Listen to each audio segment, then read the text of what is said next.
Hello and welcome friends, मैं हूं आकाश और आप देख रहे हो लर्न एग्जाम सीखते हो English through Hindi. Welcome to one more English lesson.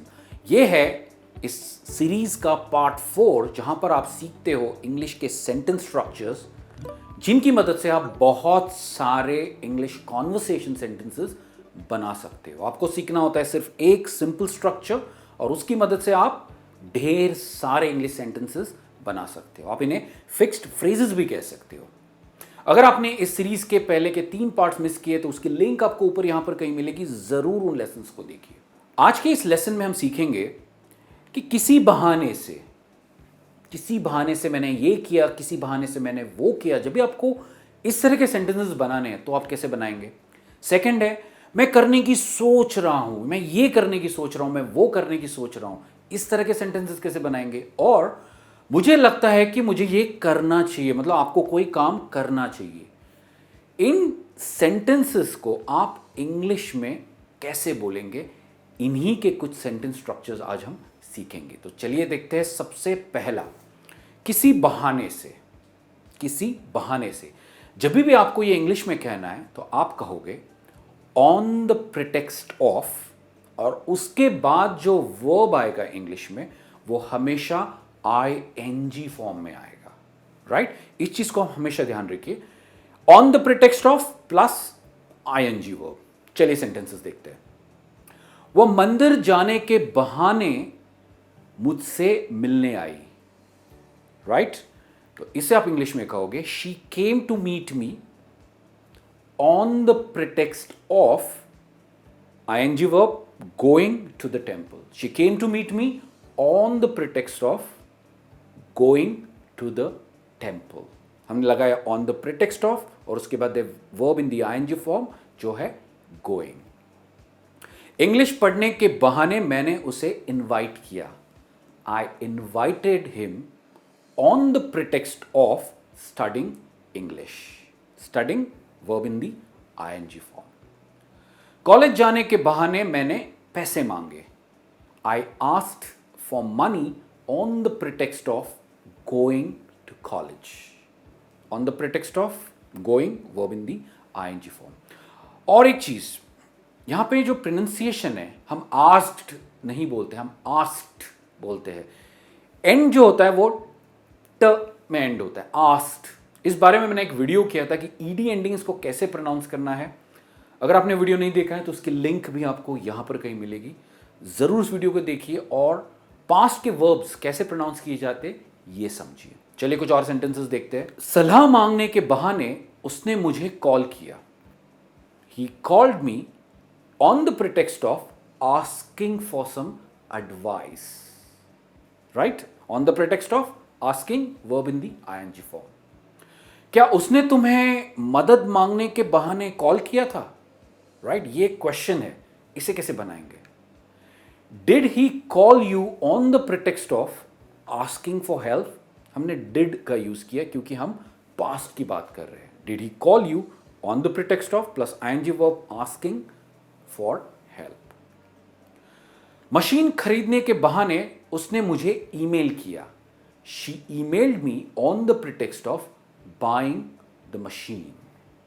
Right, अब आपकी बारी है। यहां पर कुछ एक्शंस है और यहां पर बहाने हैं। राइट, कॉल किया पार्टी में इनवाइट करने के बहाने, आपको विजिट किया आपकी हेल्थ के बारे में पूछने के बहाने, मीटिंग बुलाई लंच के बहाने। तो इन सिचुएशंस को लेकर आपको 3 सेंटेंसेस लिखने हैं कमेंट्स में। राइट, तो हम बढ़ते हैं हमारे स्ट्रक्चर नंबर 2 की तरफ, जो है मैं करने की सोच रहा हूं। और इसे आप इंग्लिश में कहेंगे, सबसे पहले आप लगाएंगे सब्जेक्ट और फिर थिंकिंग ऑफ और उसके बाद आएगा ING verb. Subject, thinking of और ING वर्ब। चलिए कुछ सेंटेंसेस देखते हैं। मैं नया फोन खरीदने की सोच रहा हूं। I am thinking of buying a new phone. I subject है, थिंकिंग ऑफ और उसके बाद ING वर्ब है जो है buying. So I am thinking of buying a new phone. मैं बिजनेस शुरू करने की सोच रहा हूं। I am thinking of starting a business. वह शादी करने की सोच रही है। She is thinking of getting married. मैं YouTube चैनल शुरू करने की सोच रहा हूं, बहुत ही अच्छी बात है। I am thinking of starting N YouTube channel. Simple है। देखिए, एक स्ट्रक्चर आप सीखो, बहुत सारे सेंटेंसेस बनते हैं। क्या तुम मुंबई शिफ्ट होने की सोच रहे हो? ये एक सवाल है, इसे कैसे बनाएंगे? Are you thinking of shifting to Mumbai? बहुत सिंपल है, जो स्ट्रक्चर है वो सेम ही रहेगा, वर्ड सिर्फ चेंज हो जाते हैं। Are you thinking of shifting to Mumbai? मैं मुंबई शिफ्ट होने की नहीं सोच रहा हूं, ये एक नेगेटिव सेंटेंस है। I am not thinking of shifting to Mumbai. मैंने सिर्फ आई एम नॉट लगाया, फिर thinking of, verb in the I N G form, और बाकी का sentence. I am not thinking of shifting to Mumbai. अब आपकी बारी है।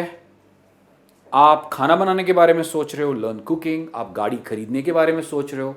आप सिंगापुर विजिट करने के बारे में सोच रहे हो। तो इन 3 सिचुएशंस को लेकर आप सेंटेंसेस कमेंट्स में लिखकर मुझे बताइए। और हम बढ़ते हैं हमारे स्ट्रक्चर नंबर 3 की तरफ, जो है मुझे लगता है कि यह काम करना चाहिए। और इसे आप बनाओगे इंग्लिश में। सबसे पहले आप लगाओगे सब्जेक्ट, उसके बाद आएगा थिंक, उसके बाद फिर सब्जेक्ट आएगा, फिर शुड आएगा, और फिर एक्शन आएगी, जो आप करना चाहते हो। थोड़ा सा लंबा स्ट्रक्चर है, पर अगर आप इसे याद रखोगे तो आराम से बहुत सारे सेंटेंसेस आप बना सकते हो। सब्जेक्ट, थिंक, सब्जेक्ट, शुड और एक्शन, बस ये याद रखना है। चलिए एग्जांपल्स देखते हैं। मुझे लगता है मुझे उससे बात करनी चाहिए। I think I should talk to him. I subject, फिर थिंक आया, फिर सब्जेक्ट आया जो कि है आई, शुड आया, और फिर बाकी का एक्शन है जो है टॉक। क्लियर? मुझे लगता है उसे अपनी सफाई देनी चाहिए।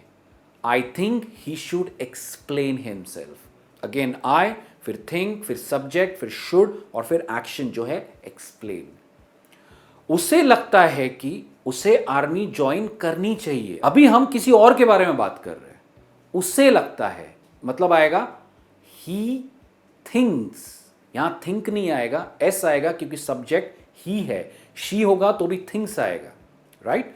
ही thinks he should join a army. He, उसके बाद थिंक, यहां पे हमने एस लगाया है, फिर सब्जेक्ट आया, फिर शुड आया, फिर ज्वाइन आया जो एक एक्शन है। चलिए अभी एक सवाल देखते हैं। क्या तुम्हें लगता है कि उसे शादी करनी चाहिए? Do you think she should get married? हमने डू लगाया है, थिंक आया है, सब्जेक्ट आया है, फिर थिंक है, फिर शुड है, फिर ही है, और फिर मैरिड है। यहां पे थोड़ा सा स्ट्रक्चर डिफरेंट हो जाता है जब भी आप क्वेश्चंस बनाते हो। डू आएगा, क्वेश्चन वर्ड आएगा, उसके बाद सब्जेक्ट आएगा, फिर थिंक आएगा, और उसके बाद सब्जेक्ट नहीं आएगा, शुड आएगा, और फिर सब्जेक्ट आएगा, और फिर एक्शन आएगी। क्लियर? मुझे नहीं लगता उसे शादी करनी चाहिए। I don't think he should get married. ये एक नेगेटिव सेंटेंस है। आई, फिर डोंट आया, फिर think, subject, should get married. चलिए नेक्स्ट देखते हैं। मुझे नहीं लगता कि मैं यह समस्या संभाल पाऊंगा। I don't think I can handle this problem. अब बारी है आपकी। आपको इन 3 सिचुएशंस को लेकर सेंटेंसेस कमेंट्स में लिखनी है। आपको लगता है कि आपको जिम ज्वाइन करनी चाहिए। आपको लगता है कि आप शायद पास नहीं हो पाओगे, ये एक नेगेटिव सेंटेंस होगा। और आपसे कोई पूछ रहा है कि क्या उन्हें गाड़ी खरीदनी चाहिए, ये एक सवाल होगा।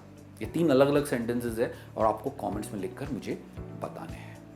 तो दोस्तों, मैं उम्मीद करता हूं कि ये लेसन आपको अच्छा लगा होगा और आपने 3 नए इंग्लिश के स्ट्रक्चर्स सीखे हैं। अगर आपने पहले के वीडियोस नहीं देखे तो ज़रूर उन्हें देखिए, ताकि आप बहुत सारे इंग्लिश के सेंटेंसेस बना पाओ। मैं आपसे जल्द मिलूंगा एक और नए इंग्लिश लेसन में। तब तक as usual keep learning, keep practising English and take care.